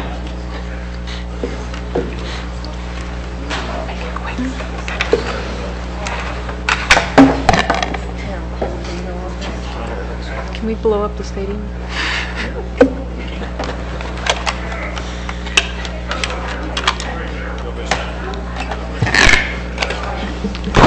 Good evening, Tim Williams with Williams Agricultural Enterprises Limited, offices at 75 Northeast 15th Street. I think we had a meeting prior to and during the beginning of the committee of the whole, and I think staff may want to tell you what we're going to try and do. I don't have the green sheet. Staff members. That We were meeting while you guys were meeting in the beginning. While we were in here, so this will be a surprise for me too. Yes. Surprises. Mayor, members of council, the applicants and members of the staff of the city have agreed to allow it to move forward tonight. We don't have, it will move forward with our support pending a negotiated agreement prior to city council. If we cannot come to terms prior to city council, then we will inform you at the city council meeting. Is there a motion to move it forward to the council meeting? So moved. Moved by the Vice Mayor as a second by Councilman Hodge. Any discussion? I'm unclear on what you just said. I'm sorry, Mayor. We're agreeing to let this go forward to the council, the subsequent council meeting. There's no discussion about what. There's been no agreement from the staff. We have reached certain levels of agreement. There's a few minor things we still need to work out. Staff is not comfortable at this time telling you 100% that we don't necessarily object to the vacation. It's working out the situation with the spine road and those items. Until we can come to a final agreement with that, we will not support it 100%. I mean, in concept, it is supported, but we feel that we need a little bit more time with the applicant. Okay, so we're not sitting here agreeing to a first reading on any road closure. We're just agreeing to. No, this just puts it on the consent agenda. I think all you're doing, I mean, there's no rule in the city that things need to go on a committee agenda beforehand. So I think you're basically agreeing to put it on the next city council agenda, and staff will either have a assuming that an agreement's reached, and if not, I guess staff will report back to you. But it just moves it ahead without any sort of commitment on behalf of the city.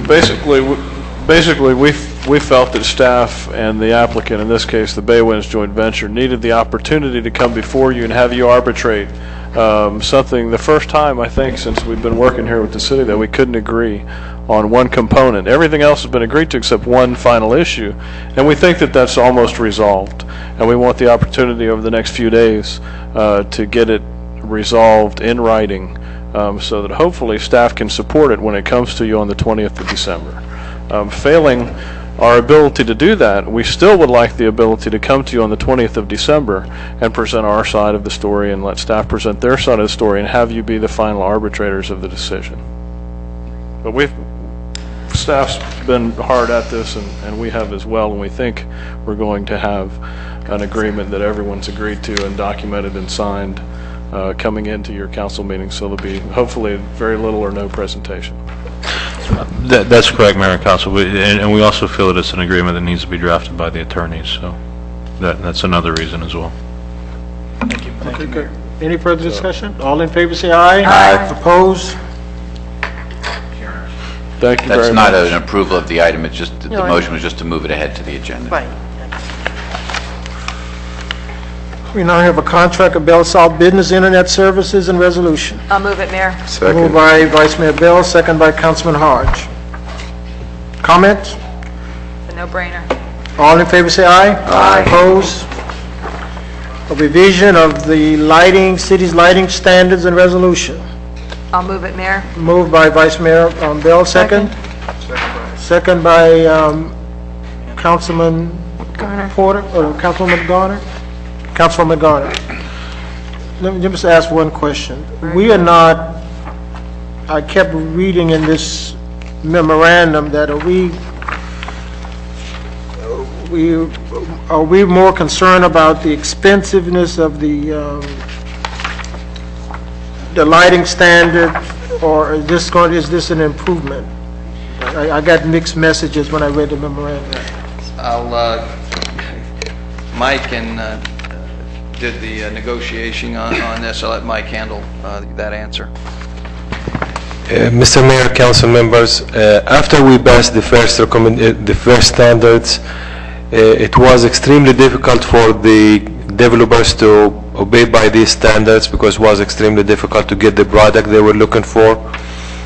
The expense wasn't the only consideration. I know last time we passed it, we took into consideration the expenses and we had a compromise then. But with the existing standards, was very difficult to find the material we specified there, even though at the time we were told it's something very easy to get. So we looked at what what's available in the market and to fit into our standards. And also we took into consideration having our electric utility also be involved with the maintenance and placement if the entity enters into an agreement with the city, and we changed the way they do the placement of these poles. Instead of having a base and a pole on top of it, it's going to be direct barrier, which is very practical for the utility. And based on all these things, even though the memorandum is very long, but we think this is something very practical for us. We met with a group of representatives for all the builders and developers, and they all think it's an outstanding thing that we can work together. Any further comments? There's a motion and a second. All in favor say aye. Aye. Opposed? Agreement with Miami-Dade County for water and sewer service and resolution. The motion for approval. Moved by Councilman Porter. Is there a second? Second. Second by Councilman Hodge. Comments? Question, Mayor? Councilman Garner? On part of it, it says retroactive to October 1st, 2001. The city would pay county wholesale rate for all flows in excess of 2 million gallons per month. Do we owe them retroactive fees? What has happened, we've been in the process of negotiating with the county for the past 3 years, I think, trying to resolve this issue. So what we've done is we've been only paying, rather than paying the whole bill, we've been paying just the wholesale rate, pending on coming to a resolution to these items. Now that we come to an agreement, we're going to back pay whatever difference there is between what we paid and what this new agreement comes up to. This agreement, by the way, will end up in a savings for the city. Right, I agree with the savings. I was just wondering how much So- the retro we were going to have to pay was. Yeah. Mayor, council members, when we start working on this initially, and we were paying them on the wholesale price, even though the existing agreement calls for retail price, all the potential liability we were putting it in a separate saving account practically. So when we come to a resolution, the money is available for us to pay the county. And like Julio mentioned, this will result in a saving to the city. It's an improvement to what we have today. Okay, great. Mr. Mayor, I'd just like to say Mike and Julio have done a lot of work with this. This is, when we looked at this, this is a real bank breaker for us if we had to keep that retail level. And some trips down to the county, you can see how long we've been fighting with the county in this. And I have to thank the county for finally acquiescing to our request. But if we had to pay that retail rate and we had a significant breakdown, and really it was brought to light when we had problems at the water treatment plant. How much did that cost? Yeah, there was a lightning strike. Boy, I don't remember the exact amount, but it was probably over $100,000 that we paid. And it was a very short time that was out. So I just don't want to underemphasize the good work that they did getting this change for us. It was significant. Mayor, council members, just to, it was 4 days, $140,000. 4 days. 4 days. Outstanding. Any other comments? All in favor say aye. Aye. Opposed? Agreement with Miami-Dade County for water and sewer, we just did that one. Right? We're under Finance Committee items, wastewater treatment, chemical price increase. I'll move it, Mayor. Second. Moved by Councilman Porter, second by Vice Mayor Bell. Any comments? All in favor say aye. Aye. Opposed? Purchase of a new public works and services vehicle from the 1/2 cent sale tax and resolution. We didn't do the chlorine, did we? Yes. We were asking that be deferred. I didn't hear that. I'm sorry. We just did it. Why do you want to that was on that We just last approved it. one. Yeah, we'd like to look at it with the purchasing department. These people submitted a bid to the city, and we accepted their bid, and then they wrote to us and said, we can't supply it at that price. We're gonna talk to Brian before the, for the next meeting. Then I and determine unsecond the whether- motion. It may be nothing, and it may be not enough money to argue about, but they did submit a bid to the city, and they can't live up to their price. They wrote to us, say, well, our cost of product increases. Well, too bad. You should have considered that when you submitted a bid. It may be nothing and not worth arguing about, but we're, Brian and I, we're just going to take a a look at it, and And if so, you can bring it back at the next council bring it meeting. back, and right, so it we won't- could rescind our decision on it. Right. All right. I take my eye back. Yeah, I think you should, just amend your motion, just, so if we come up with the same recommendation, we'll just leave it go. Okay. But with your permission, if we don't, Defer. if we come up with some other solution, we'll deal with it when it comes onto the agenda. So we're gonna leave it go ahead, and if we have a different solution, we'll come back to it. Thank you. Purchase of a new public works and service vehicle from the 1/2 cent sale tax and resolution. Is the motion? Move it. Moved by Vice Mayor Bell, Second. second by Councilwoman Garner. Question, what is the total amount of the bid? Is it the 154? 154,692. That's for It's the two two vehicles. Right. That's the All right, but it total 154. Yes, sir. Okay. You confuse me in the way you do these memorandums. When you say you budget 154 and then the bid come in 154, it just throw me off. Is that what we're saying? We budget 154 and then we get a bid in at 154? Actually, we probably didn't bid exactly that amount, but the 154 was what the actual cost was. We probably, maybe would be more likely to put in what we had in the account budgeted for it versus what we actually paid. Okay. Kurt, this is also a piggyback. We're actually piggybacking off the state of Florida, and also so this was not a per se bid. It was utilizing the contracts. Okay. Any other comments? All in favor say aye. Aye. Opposed?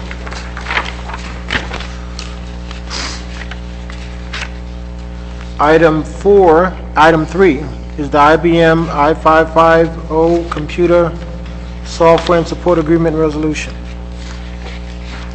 Mr. Mayor, if you'll recall, we approved approximately a month ago, 2 months ago, between a month and 2 months ago, to purchase the new I-550. This is the software and support to run the computer for the next 12 months, or at least the support for the next 12 months, but the software as well. I'll move it. Moved by the Vice Mayor, is there a second? Second. Second by Councilman Porter. Question? All in favor say aye. Aye. Opposed? And the financing of our electric utility substations. Mr. Mayor, Council, this is a request or recommendation that the Council adopt the attached resolution for an $8 million 15-year electric utility revenue bond at a 3.85% interest with SunTrust. We need to close this by the end of the year to take advantage of the 3.85. Hearing it here, and then move it to the December 20th meeting. The payments will be made from electric utility revenues.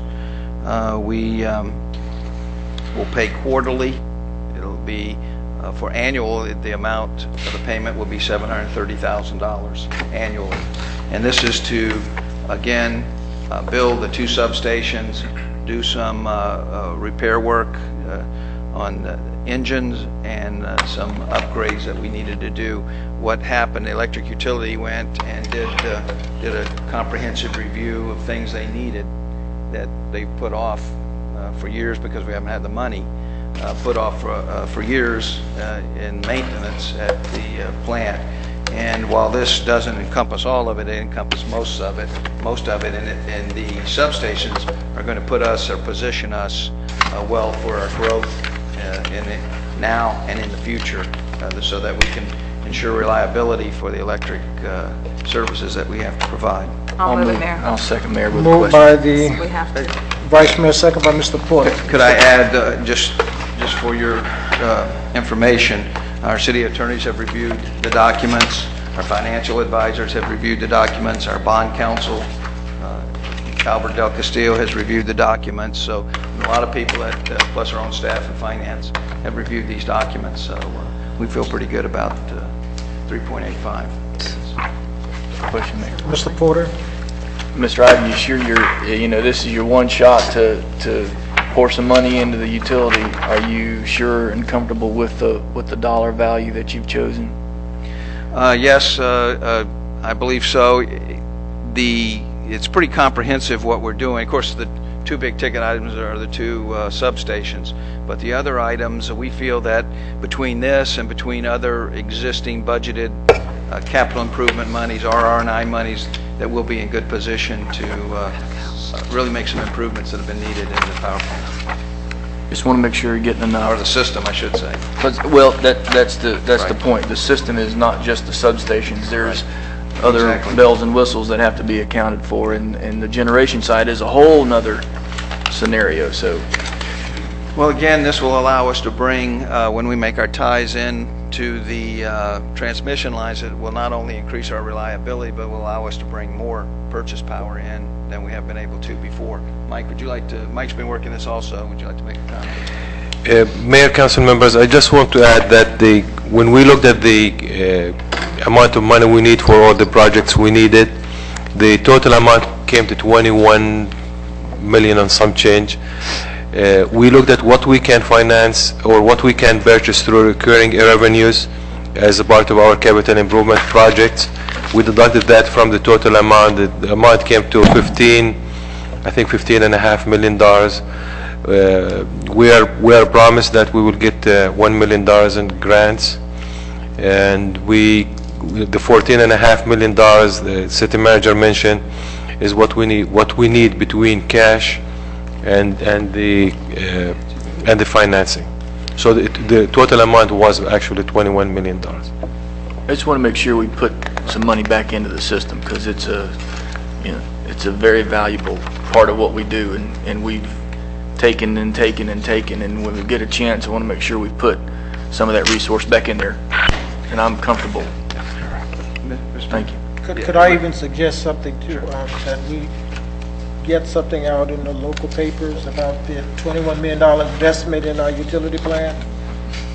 I think even if we have to pay to have our local papers to put in, Mr. Mayor, I think it'd be good that we share with the community that this council have unanimously agreed to put $21 million back in that utility plant for its continuity from now and evermore. So we have not done it in a long time. This is a major milestone for Homestead when you reflect back on where we've come. With a lot of negative press about the $9 million for the motorsport complex. So we almost given 2.5 times more back into it as a result of it. I just think the community should know that. Mr. Mayor, we kind of glossed over it, but I'd like to just thank Nancy Phillips who helped us. I believe we stand a very good chance, unless there's something that we're waiting on the budget to be passed at the federal level, with EDA grant of $1 million to be awarded to us to help. So we haven't received the award letter yet, but we've gotten all the indications that that grant's going to be successful. Nancy did a great job on that along with staff. Thank you. Thank you. Thank you, Mayor. No other question? All in favor, say aye. Aye. Opposed? Mr. Porter, public safety item. It's going to be a tough one, Mayor. Move. Do I need to read it, or does somebody make a motion? Second? Is there a second? Second. Moved by Councilman. That's my job.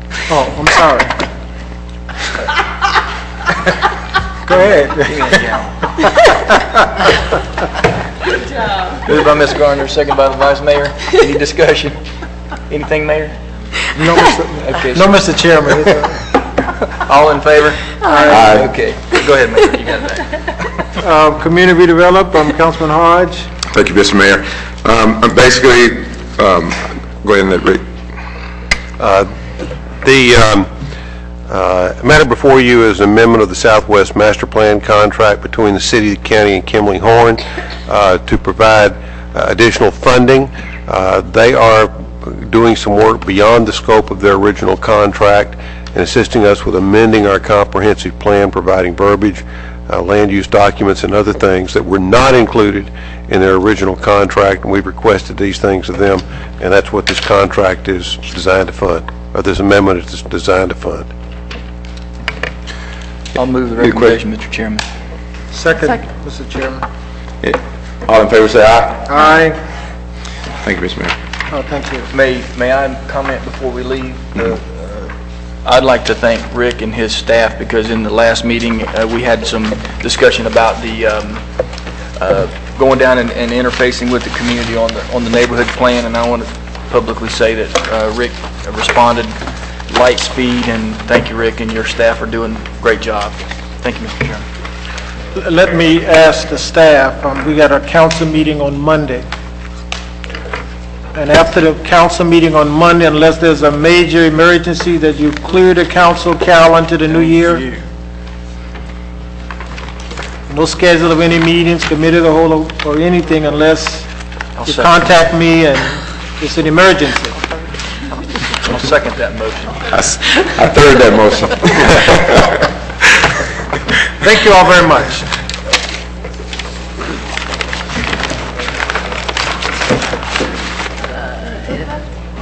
I don't know. There should be.